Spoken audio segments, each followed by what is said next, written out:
doing an in-car, and this is extremely important when, you know, you put an exhaust system on. These videos, we really want to try and help you guys get an understanding of how loud the system is. So the best way we can really do this is to kind of do what we're doing right now and just have a discussion. This system that Tomei produces is extremely well sorted for the street, just the same as it is for any motorsport use.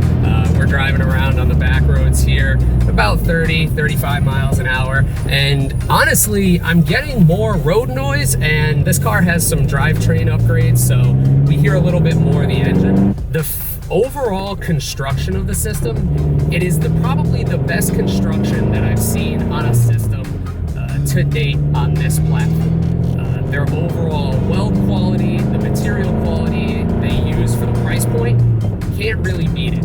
They have a really unique way of hanging that system where the mufflers are supported by a single hanger.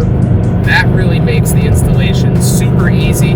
One of the better solutions to making sure the system fits exactly how you want. Puts a smile on my face every time I drive it. And that's what we're doing here, right? Cars are an expression of ourselves, who we are as people, and this is what you want, right? This is what you're spending the money for, is to, you know, buy something, put it on, get in it, have a smile, right?